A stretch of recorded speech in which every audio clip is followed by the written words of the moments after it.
Page 8, Part 2, The Initial Urge and the Journey of Evolving Consciousness. Let us now think of one unconscious soul. In the beginning, the soul had no impressions, sanskaras, and no consciousness.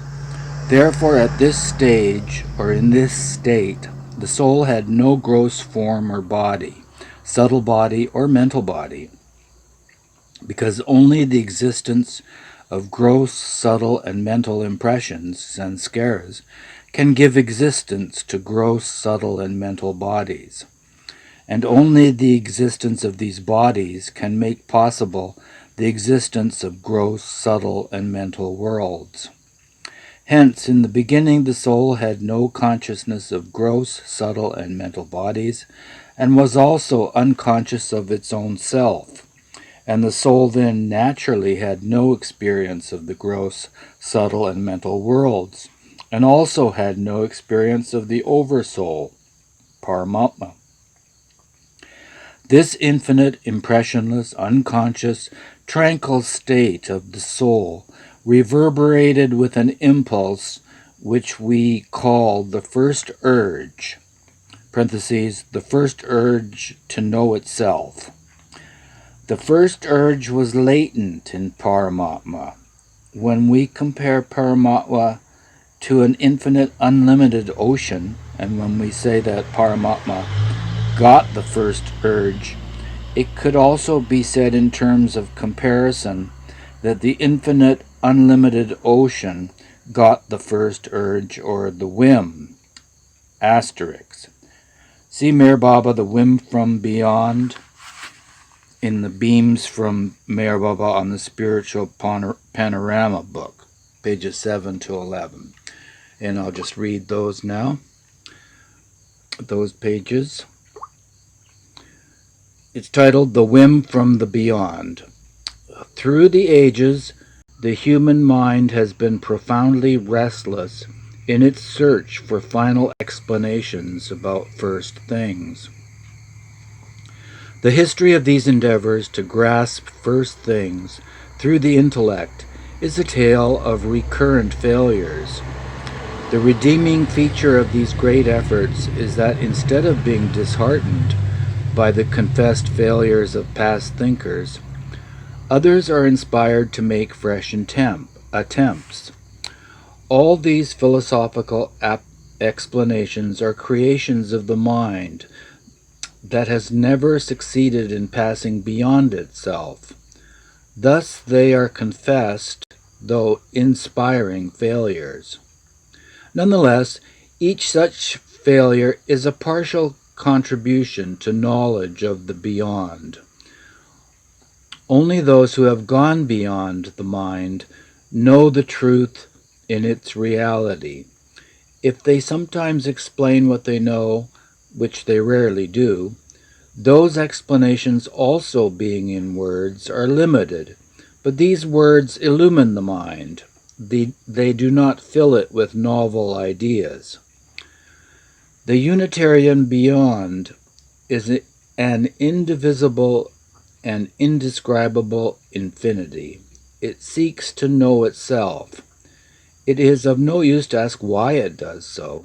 To attempt to give a reason for this is to be involved in further questions, and thus to start an unending chain of reasons for reasons these reasons, and so on, ad infinitum. The plain truth about this initial urge to know itself is best called a whim. Lahar. A whim is not a whim if it can be explained or rationalized. And just as no one may usefully ask why it arises, so no one may ask when it arises.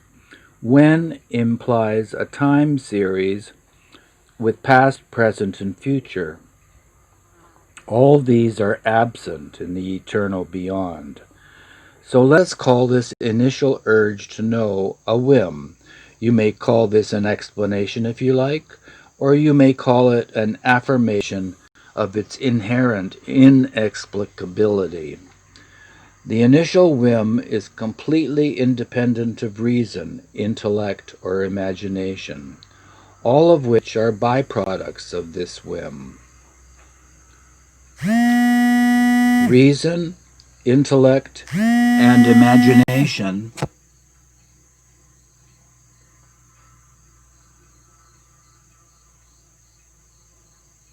depend upon the initial whim and not vice versa. Because the whim is not dependent upon reason, intellect, or imagination, it can neither be understood nor interpreted in terms of any of these faculties of the limited mind.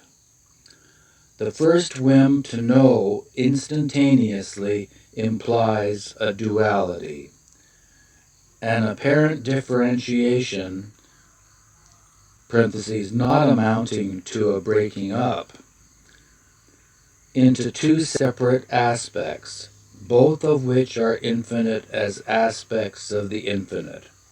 The first aspect is that of infinite consciousness, and the second aspect is that of infinite unconsciousness. The duality strives to overcome itself and to restore the apparently lost unity. The infinite unconsciousness tries to unite with infinite consciousness. Both aspects are precipitated by the whim. This whim of the infinite is in a way comparable to an infinite question calling forth an infinite answer.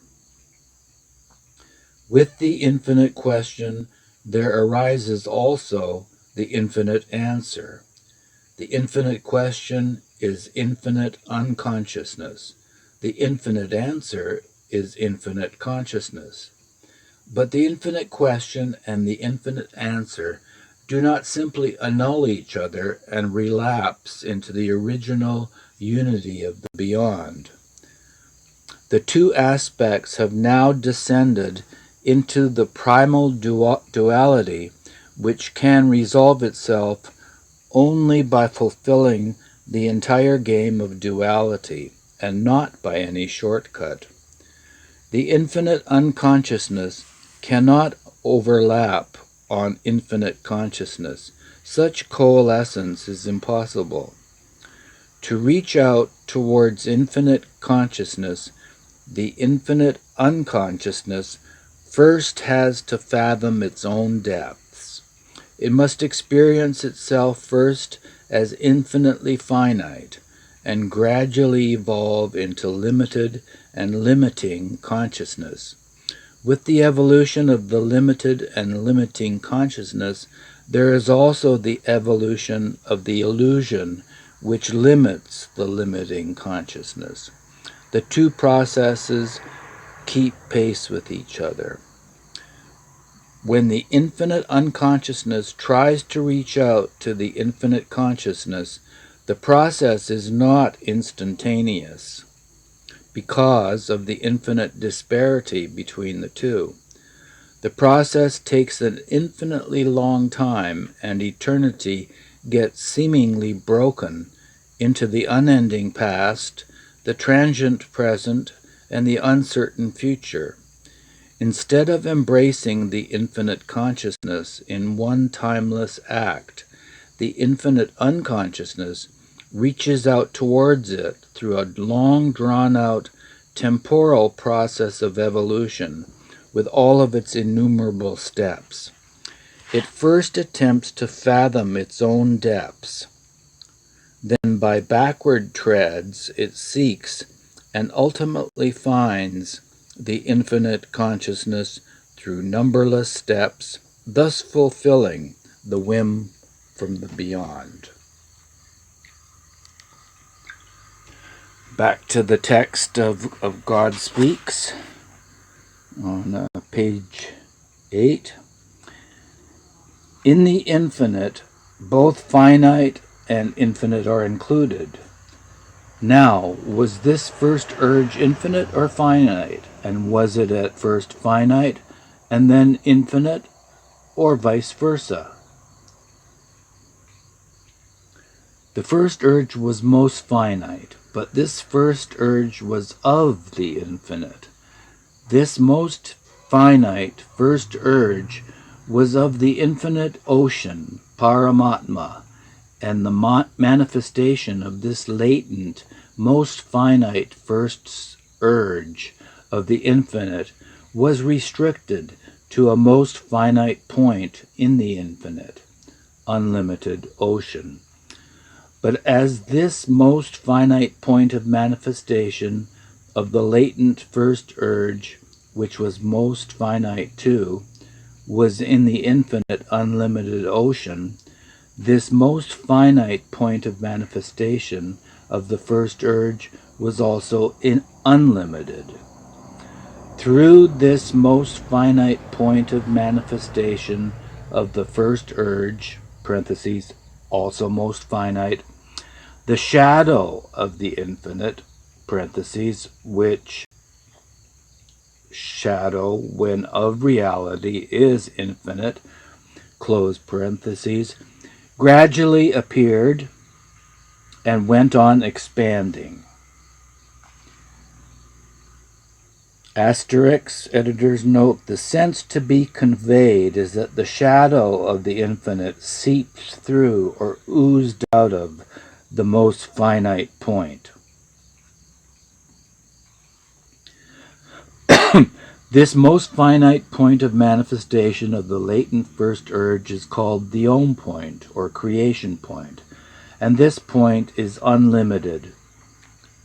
Simultaneously with reverberations of the first urge, the most gross first impression emerged, objectifying the soul as the most absolute opposite and most finite gross counterpart of the infinite.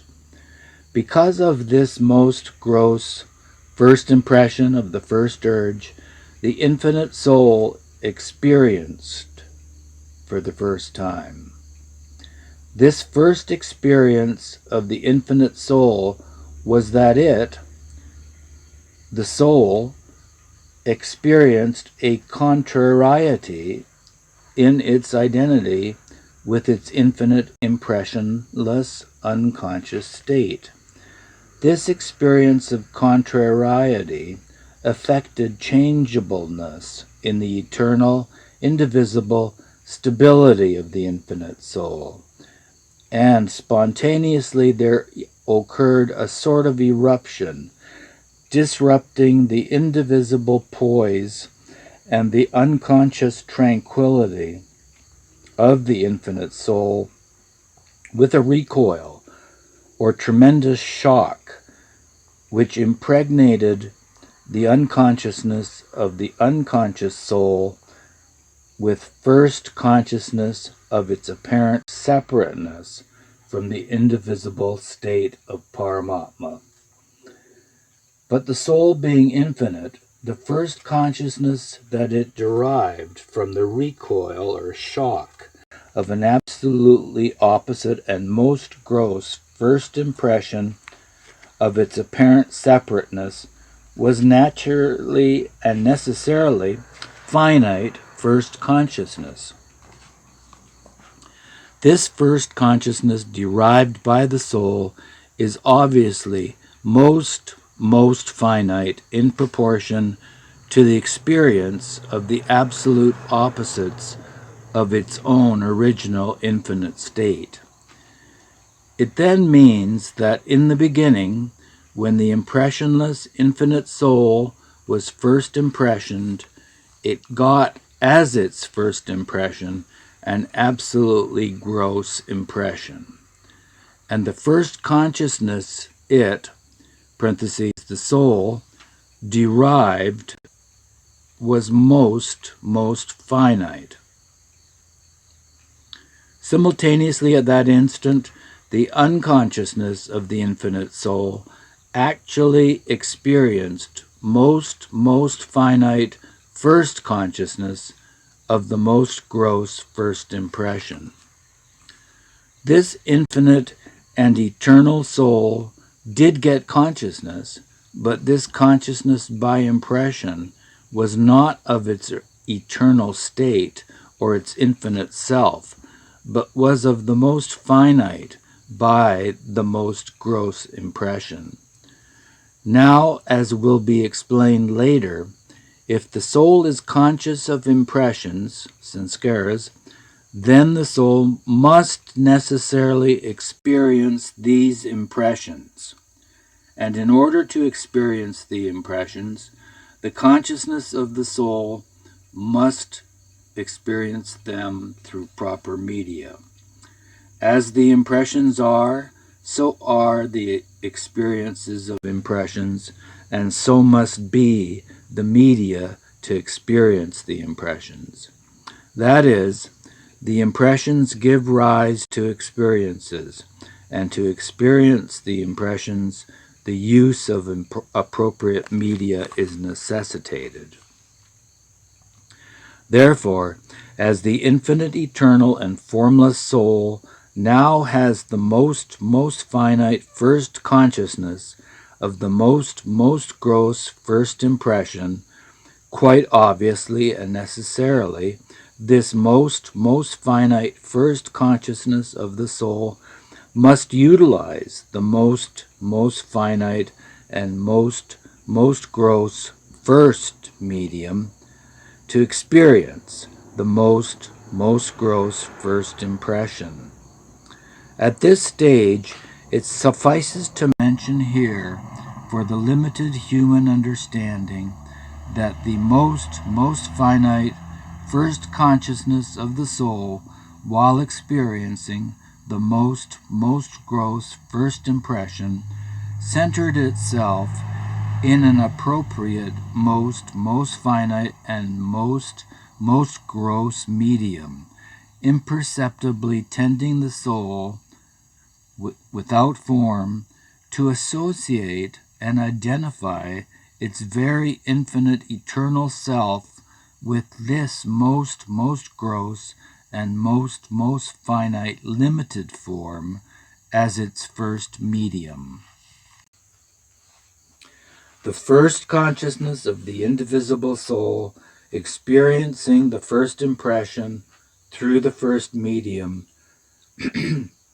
creates a tendency in the soul to associate and identify its eternal infinite self with the first form, the most finite and most gross, which was, as the seed of the contrariety, spontaneously sown by the reverberations of the first urge, imperceptibly germinated and manifested for the first time in the shape of duality.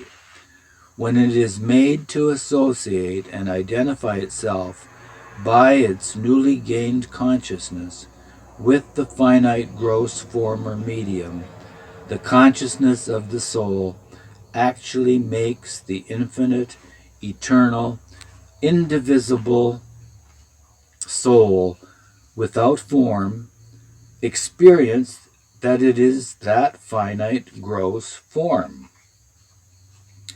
Thus, the consciousness gained by the unconscious soul, instead of experiencing reality through unity and identity with the Oversoul, experiences illusion through duality and identity with the gross form, multiplying diverse, innumerable impressions in a series of experiences while associating with the gross form and gradually gaining or evolving more and more consciousness.